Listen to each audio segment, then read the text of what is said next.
하나님 말씀 보겠습니다. 오늘 하나님 말씀은 로마서 8장 우리 1절에서부터 2절 말씀이 되겠습니다. 하나님 말씀 로마서 8장 우리 1절에서부터 2절 말씀이 되겠습니다. 제가 가지고 성경은 249쪽입니다. 신약성경 249쪽 로마서 8장 1절에서부터 2절 말씀이 되겠습니다. 말씀을 우리 다 같이 봉독하겠습니다. 그러므로 이제 그리스도 예수 안에 있는 자에게는 결코 정죄함이 없나니 이는 그리스도 예수 안에 있는 생명의 성령의 법이 죄와 사망의 법에서 너를 해방하였습니다. 아멘. 기도하겠습니다. 사랑해 주 하나님 아버지 감사합니다. 오늘 하나님 말씀 나누고 아버지 오늘 우리 심령 가운데 생명의 성령의 법이 죄와 사망의 법에서 우리를 해방하였다 말씀하신 것처럼 예수 안에 오늘 승리하는 믿음의 날 되기를 간절히 소망합니다. 오늘 하나님 말씀을 선포하고 나아갈 때마다 우리 마음을 위로하시고 하나님의 평강과 하나님 위로가 나타날 수 있도록 기름 부어 주옵소서. 이 모든 말씀 만왕의 왕이시고 만주의 주가 되시며 능력에 능치 못하시며 없으시며 살아서 역사하시는 우리 주 예수님의 이름으로 축복하고 기도합니다. 아멘. 저는 오늘 로마서 8장 1절에서 2절 말씀을 가지고 예수 안에서 너를 해방하였음이라 라는 제목의 말씀으로 은혜 받기를 간절히 원합니다. 우리 세상을 살면서 법이 없다고 한다면 아마 이 땅 가운데 무법천지가 될 것이고 무법천지가 된다면 무엇보다도 이 땅은 생지옥과 같은 모습으로 표현될 수 있을 것입니다. 그러나 실상 법이 없는 세상이라는 것은 없습니다. 우리 아는 것처럼 자연에도 자연 법칙이 있고요. 사회에도 사회 법칙이 있으며 국가에도 나라를 다스리는 국법이 있고 사회 단체에서도 그 단체에 맞는 법규와 규례가 있습니다. 교회에서도 정관이라고 해서 그 법을 정해놓고 그 법대로 무엇보다도 순종하고 나아가는 것을 알 수가 있겠죠. 더 나아가서 개인에게는 무엇이 있느냐? 양심이라는 법이 있습니다. 그래서 이것이 옳고 그름에 대해서 이 양심 마음속에서 이 법적인 부분이 작용하여서 우리가 옳은 길로 가고 이것이 옳다라고 생각하여 나아갈 수가 있는 거죠. 예수 믿는 사람이 바로 그런 모습을 가지고 살 때 무엇보다도 주님 안에서 이 법이 우리의 모든 삶에 있는 하나하나를 이제 질서 있게 잡아주는 것을 알 수가 있습니다. 특별히 예수 믿는 사람에게 최상의 법이 있는데 그 법이 뭐냐? 생명의 성령의 법이라고 말합니다. 그래서 이 법은 영적인 법으로서 우리가 하나님의 법칙을 잘 지키면 하나님께서 은혜를 베푸신 것처럼 오히려 이 법에 대해서 잘 지키지 못하면 그에 대가하는 벌과 징계가 다가올 때가 있다는 것을 우리는 성경과 말씀을 통해서 알 수가 있는 거죠. 우리가 세상 살면서도 법에 대해서 이야기한다면 국가에서 그 법을 어겼다면 그 국가의 법에 맞게 벌을 받게 되어 있습니다. 사회나 규례나 불이익을 받는 경우도 발생하게 되겠죠. 마찬가지로 하나님의 법인 생명의 성령의 법, 성령의 법에 대해서 그 법에 대해 순종하지 못하고 나아갔을 때는 어떻게 되냐? 하나님의 징계와 벌이 낼 수밖에 없는 것입니다. 그러나 반대로 이 법을 잘 지키면 이 법대로 하나님께서 주시는 채우심과 은혜가 다가오게 되어 있습니다. 우리가 아는 것처럼 우리의 삶 가운데 이 법칙이라는 그 부분에 대해서 이야기한다면 우리가 징계를 받는 그것에 대해서 하나님께서 위로하시고 더 좋은 것을 열어주는 것이 바로 하나님의 법칙이라고 볼 수가 있습니다. 그래서 우리가 국가법을 잘 준수하면 국가에서 우리를 책임져 줘야 되는 것이 법칙에 상응한 모습입니다. 자연의 법칙도 잘 활용하면 그 안에 얻을 것과 유익이 많습니다. 우리가 자연의 법칙을 통해서 이야기한다면 물을 통해서 수력 발전이 나왔고 바람을 통해서 풍력 발전이 나왔습니다. 자연의 법칙을 잘 깨닫고 나아가면 그것을 통해서 무엇을 낼 수 있느냐? 우리에게 자연 법칙에 대한 또한 유익이 주어지게 되는 거죠. 마찬가지로 세상 법을 잘하면 많은 것에서 손해보지 않고 이겨나갈 수가 있습니다. 우리가 아는 것처럼 영적인 법인 성령의 법을 또 잘하면 하나님께서 우리의 삶 가운데 유익된 삶을 살아가시도록 복을 주시고 문을 여신다는 것을 우리가 알 수가 있는 거죠. 그러므로 오늘 이 시간 생명의 성령의 법을 깨달아 무엇보다 하나님의 은혜를 누리기를 원하고 주님의 복을 누리기를 간절히 원합니다. 그래서 성경은 말하기를 이 법을 깨달았을 때 자유함을 얻고 그 자유함의 해방을 느끼는 귀한 시간 되기를 다시 한번 주님의 이름으로 축원합니다. 첫 번째로 그리스도 예수 안에 있는 생명의 성령의 법은 어떤 법입니까? 라고 묻는다면 그 법은 바로 영적인 법입니다. 우리가 아는 좀 영적인 법은 오직 성령과 영적인 사람을 통해서 알 수가 있습니다. 성경에 말하기를 육으로 태어난 사람은 영적 세계를 알 수 없고 그것을 알 수도 없을 뿐만 아니라 깨닫지도 못한다라고 성경은 말합니다. 요한복음 4장에 이렇게 말하죠. 하나님의 영이시니 예배하는 자가 신령과 진정으로 예배할지라고 말하고 있습니다. 성경에 말한 것처럼 하나님께서 모든 것을 창조하셨을 때 하나님의 말씀을 통해서 온 인류를 창조하시고 온 만물을 창조하셨습니다. 우리가 알는 것처럼 사람은 그 안에 무엇을 넣냐? 생기를 불어 넣으셔서 그 영혼을 가지고 하나님께서 그를 사람으로 만드시고 생명이 그 안에 있음을 통하여 하나님께 예배하고 찬양하며 하나님 앞에 나아갈 수 있는 특별한 존재로 사람을 창조하셨습니다. 무엇보다 사람은 다른 동물들과 틀리게 영감을 가져서 예술과 문화 그리고 과학을 발전시켜 나왔으며 자연 환경을 다스리라 명한 것처럼 잘 다스리고 나아갔을 때 승리하며 나아갈 수 있는 존재로서 사람을 창조하셨습니다. 즉 보이지 않는 세계가 보이는 세계를 다스리게 되는 것처럼 무엇보다 하나님께서 영적인 세상에 영적인 사람을 통하여 하나님께서 일하게 하셔서 자연 환경을 다스리며 정복할 것을 명령하셨습니다. 그러나 우리가 아는 것처럼 영적인 사람이라는 사람들이 물질의 노예가 되거나 환경의 노예가 되는 경우가 종종 발생합니다. 우리의 삶 가운데도 환경에 밀려서 어려움을 당하거나 아니면 삶 가운데 물질적인 노예가 돼서 물질적으로 전락하여 떨어질 때가 많이 있습니다. 이 부분에 대해서 성경은 말하기를 이 모든 것은 하나님의 법칙을 어기며 불순종한 죄 때문이라는 것을 성경은 강조하고 있습니다. 하나님과의 교제가 끊어지고 하나님의 권위를 무시했기 때문에 하나님께서는 이 법적인 하나님께서 준 축복권과 이 주권에 대한 것을 빼앗겨 오히려 자연의 종이 되어버리고 물질의 종이 되어버리는 경우가 우리 삶 가운데 발생하게 되는 것입니다. 우리가 아는 것처럼 영이 죽어버린 인간은 도리어 자신의 마음과 육체만 의지하는 자연이 되었고 오히려 육체가 된 사람은 자연의 법칙에 오히려 다스려야 되는 존재임에도 불구하고 다스림 받는 존재가 됩니다. 우리가 아는 것처럼 고대 시대에 많은 것들을 유적들을 발견하다 보면 태양도 신이고 바다도 신이고 바람도 신이고 산에도 산신이 있는 것처럼 많은 사람들이 그것을 보면서 그것을 섬기고 손을 빌면서 오히려 복을 달라고 빌며 나가는 모습을 발견할 수가 있습니다. 사람이 자연에 대해서 지고 절망하고 낭망해서 오히려 자연을 신으로 섬기고 자연을 신으로 모시는 모습들을 우리는 과거 유적이나 아니면 역사적인 이야기를 통해서 들을 수가 있죠. 그러나 이 사람들은 결과적으로 영이 죽었기 때문에 육체적인 무엇보다도 그 환난과 어려움 가운데서 오히려 영의 존재를 부인하며 관심도 없는 존재라고까지 성경은 강조합니다. 고린도서 2장 14절에 육에 속한 사람은 하나님의 성령의 일을 받지 아니하나니 저희에게는 미련하게 보이며 또 깨닫지도 못하나니 이런 일은 영적이라야 분별한다고 성경은 말합니다. 우리가 아는 것처럼 영에 속한 사람이 아니고서는 저희에게서는 그 육에 속한 사람들은 하나님의 일들에 대해서 미련하게 본다라고 이야기하고 있는 거죠. 우리가 아는 것처럼 예배드리는 것, 기도하는 것, 찬양하는 것은 예수님을 믿지 않는 사람에겐 어리석고 미련한 일로 보일 수가 있습니다. 더 나아가서 자연환경을 지배하고 나아가는 모든 가운데 예수 믿는 사람들이 하는 모든 것을 보면 세상에서는 미련하고 어떻게 저렇게 할 수 있느냐라고 얘기할지도 모르겠습니다. 과학에 의해서 이야기한다고 한다면 무엇보다도 예수 그리스도를 믿는 것은 이성적으로 받아들이기 어렵고 과학적으로 말하기 어렵다라고 얘기할지도 모르겠습니다. 그러나 육에 속한 사람은 절단코 하나님 앞에 영적인 부분을 깨달을 수가 없는 거죠. 성경은 말합니다. 하나님과의 교제가 끊긴 사람들, 그래서 오히려 이를 위해서 누가 오셨느냐? 예수 그리스도께서 우리에게 찾아오신 거죠. 육에 속한 사람은 굉장히 이기적인 사람이고 욕심적인 사람이고 쾌락 중심적인 사람이고 영적인 것에 관심이 없습니다. 육에 속한 사람은 이 땅에 큰 의미를 두기 때문에 이 땅에서 잘 먹고 잘 살고 부유하고 누구보다 잘 나가야 됩니다. 이 땅 가운데 육에 속한 사람은 하나님의 교제를 우습게 여기고 눈에 보이는 것에 치중하고 영적인 것을 무시합니다. 그들은 눈에 목격되는 것만 믿고 다수결의 원칙을 준수합니다. 그리고 나에게 피해만 가지 않으면 모든 만사가 오케이입니다. 육에 속한 사람은 눈에 보이지 아니하시는 예수님을 믿을 수 없고 십자가를 이해할 수도 없으며 더 나아가 자신이 죄인이라는 사실조차 인정하지 않습니다. 그들은 흑인이 흑으로 돌아갈 뿐이요 영적인 세력이 다스리고 있다는 것을 알지 못합니다. 그래서 아까 얘기한 것처럼 예수 그리스도가 이 땅 가운데 오신 것입니다.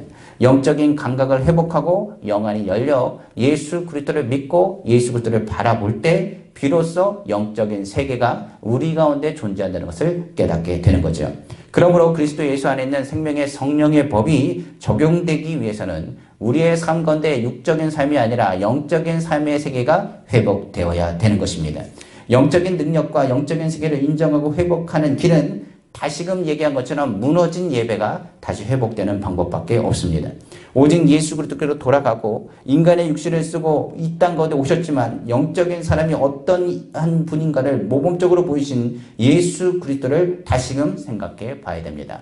예수 그리스도를 믿고 예수 그리스도를 닮아가야 교회가 사는 길이고 그리고 영적인 세계가 있다는 것을 세상 가운데 보이는 기회입니다. 예수님께서 이 땅에 오셔서 죄와 허물을 덮으시고 더 나아가서 무엇을 하셨느냐? 하나님께서 온 만물을 다스리고 계신다는 것을 예수님 통해서 보여주셨습니다. 예수 그리스도는 자연을 오히려 어떻게 하셨느냐? 정복당하신 분이 아니라 예수 그리스도는 자연을 오히려 정복하신 분입니다. 풍랑이 불 때도 이 풍랑을 잠잠케 하셨으며 그리고 많은 사람들이 굶주렸을 때 그들을 먹였으며 자연 법칙을 거스려 하나님의 나라가 임하였음을 선포하신 분이 바로 예수님이십니다. 성경에 요한복음 3장 5절에 6절에 예수께서 대답하여 진실로 진실로 내게 이르노니 사람이 물과 성령으로 나지 아니하면 하나님 나라를 들어갈 수 없느니라. 육으로 난 것은 육이요 성령으로 난 것은 영이라고 말하면서 육적인 세계보다 하나님 나라에 대해서 선포하며 회개해야 된다는 것을 거듭 강조하셨습니다. 예수 그리스도께서는 사역은 시작은 바로 세 사람에 대한 것에 대한 것을 선포하셨습니다. 우리가 아는 것처럼 성경에 누구든지 그리스도 예수 안에 있으면 새로운 피조물이라 이전 것은 지나갔으니 보라 새 것이 되었다라고 말씀하셨죠. 그러므로 영적인 세계가 우리 삶 가운데 적용되기 위해서는 다른 것이 아닙니다. 예수 그리스도를 믿고 회개하고 예수 보혈로 씻고 성령의 충만함을 구해야 됩니다. 성경에 고넬료라는 사람, 하나님의 기뻐하시는 사람이었습니다. 이 하나님께서 베드로를 통해서 예수 그리스도의 복음을 듣게 하셨고 곧바로 성령이 그 가운데 임하게 하여 주셨습니다. 무엇보다도 육의 사람은 예수님을 만날 수 없을 뿐만 아니라 하나님의 나라를 바라보지 않기에 오히려 성령 충만함을 통하여 영의 사람으로 거듭나길 원했으며 오늘 성령의 사람만이 성령의 법이 그 삶 가운데 적용된다는 사실을 깨닫게 되는 것입니다. 하나님 나라는 하나님이 통치하는 세계요. 하나님의 통치에 하나님이 다스리는 세계가 하나님 나라입니다. 그러면 우리가 말하는 천국은 하나님 나라를 바라보는 믿음의 사람들을 통하여서 영적인 세계라는 것을 바라보는 믿음이 있어야 그것을 바라보게 되는 겁니다. 그러므로 우리가 주의 말씀을 듣고 주의 말씀을 묵상하고 기도하며 영적인 법칙을 바라보고 천국을 바라보고 나아가는 영의 사람이 되어졌을 때 삶 가운데 육의 일들 때문에 속상해하지 않고 오히려 영의 일들로 기뻐하는 일들이 나타나게 되는 것입니다. 우리가 아는 것처럼 많은 선교사님들이 타지에 있는 외지에 있는 어려운 선교지에서 사역을 합니다. 제가 아는 목사님 중에 니제리아에 있는 손온유 선교사님도 정말로 모래폭풍과 굶주림과 어려움과 전기를 끊기는 일과 괴로운 일이 많습니다만 그가 항상 기뻐함으로 나아가는 이유는 다른 것이 아니라 바로 하나님에 대한 영적인 세계와 하나님의 상급이 있다는 것을 깨달아 알기 때문에 그렇습니다. 우리가 아는 것처럼 주변에 많은 개척교회들이 있습니다. 그 교회들이 끊임없이 주님을 섬기며 숫자와 환경에 상관하지 않고 주님을 섬기는 이유는 육적인 생각으로는 미련해 보이고 어리석어 보일지 모르겠지만 영적인 세계를 바라보고 하나님께서 그 수고에 대한 부분에 대해서 절대로 헛되지 않다는 것을 깨닫게 해주셨기 때문에 그렇습니다. 바울의 시대에 바울이 감옥에 갇혔습니다만 많은 교회 사람들이 핍박하고 오히려 바울을 응원해 주는 것이 아니라 바울의 편에 서는 것이 아니라 바울을 비난하고 냉랭한 모습들을 발견할 수가 있습니다. 특별히 고린도 교회에 보면 어떤 이들은 말하기를 바울에게 말하기를 그는 우리를 사랑하지 않는다, 우리를 찾아오지 않는다라고까지 이야기했습니다. 바울은 고린도 후서에서 아니라 내가 몇 번이고 찾아가려고 했지만은 내가 가는 것이 오히려 너에게 유익이 아니라고 말하면서 오히려 분열되는 고린도 교회를 향해서 사랑으로 기도하고 중보하고 있다는 것을 강조했습니다. 사람들은 바울을 많이 의심했고 바울의 말하는 것이 어두나다 얘기했으며 그의 얘기하는 모든 것에 있는 것에 대해서 그의 사역이 헛되다라고까지 이야기했습니다. 바울 또한 생각하기를 내가 많은 일들을 했지만은 정말 하나님 내가 하는 일이 맞는지 내가 하는 일이 구원의 일이 맞는지 그가 주변에 감옥에 갇혀 있을 때 아무도 그에 대해서 돕는 교회들이 많이 있지 않았을 뿐만 아니라 많은 이들이 주님을 떠나는 모습을 바울은 목격하고 보게 됩니다.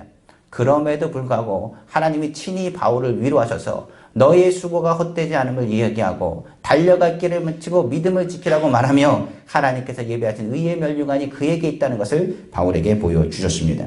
바울은 천국을 바라봤고 이를 통해서 지금 하는 일의 수고가 절대로 헛되지 않다는 것을 깨닫게 됩니다.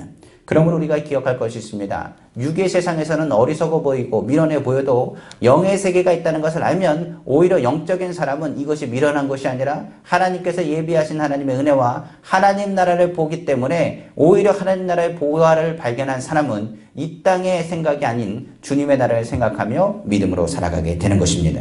그러므로 그리스도 예수 안에 있는 사람, 영의 사람은 놀랍게도 그 안에 늘 생명이 풍성한 사람입니다. 없어도 없는 사람이 아니라 오히려 풍성한 사람이며 하나님의 역사를 이루는 사람이지요. 그러므로 그리스도 예수 안에 있는 생명의 성령의 법이 우리 가운데 적용된 사람은 무엇보다 그 법을 선포하고 행사하기를 다시 한번 부탁을 드립니다. 영접하는 자 곧 그 이름 믿는 자들에게는 하나님의 자녀가 되는 권세를 줬다고 말씀하셨습니다. 영적인 법칙은 단순히 영적인 법칙이 아니라 이것을 행사하라고 성경은 말하는 겁니다. 나라와 민족을 향해서 선포하고 오히려 이 땅의 모든 풍랑과 어려움 가운데서 다스리며 권리 행사를 할 것을 성경은 강조하고 있는 거죠. 순복음의 신앙은 바로 예수 그리스도의 생명, 십자가의 생명이 흘러 퍼져 하나님의 역사를 이루는 데 있습니다. 무엇보다 영적인 법칙이 우리 삶 가운데 적용되고 나아가는 법칙을 우리가 압니다만 그 법칙을 통해서 하나님의 생명과 하나님의 역사가 나타나게 되는 거죠. 영적인 법칙은 신고 거두는 법칙이요 천국의 법칙입니다. 우리가 아는 사르답 가부가 정말 어려운 가운데 마지막 남은 것을 렐리야에게 주었을 때 하나님께서는 이 영적인 법칙을 렐리야를 통해서 사르답 가부의 가정을 축복으로 보아 주었습니다. 가뭄이 3년 6개월 동안 임했지만 사르답 가부는 오히려 하나님의 풍성함 속에서 부유하게 채움을 받을 수가 있었습니다. 우리가 아는 것처럼 영적인 법칙은 자연의 법칙을 초월하고 모든 본성을 거스려 창조적이고 지배적인 일들을 이루게 해주는 것입니다. 영적인 법칙은 하나님이 개입하시는 법칙입니다. 가나의 혼인잔치에 포도주가 떨어졌지만 그 포도주가 물이 변해 포도주가 된 것처럼 모든 본성을 거스려 영적인 창조의 법칙이 나타나게 되는 것입니다.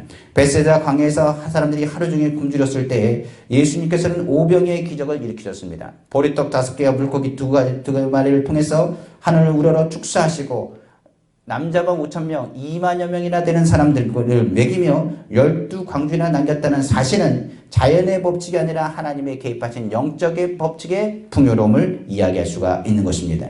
그러므로 하나님 앞에서는 신고 거두는 법칙과 바라봄의 법칙과 그리고 하나님의 역사하시는 그 법칙을 통해서 기적을 우리에게 선보여 주시는 것입니다. 그러므로 우리가 예수 믿는 사람이라고 한다면 영적인 세계를 바라보고 하나님께서 이 땅 가운데 하나님의 자녀의 권세를 확인하여 선포하고 이것이 우리의 삶에 하나님의 역사로 나타나기를 원하고 계시는 것입니다.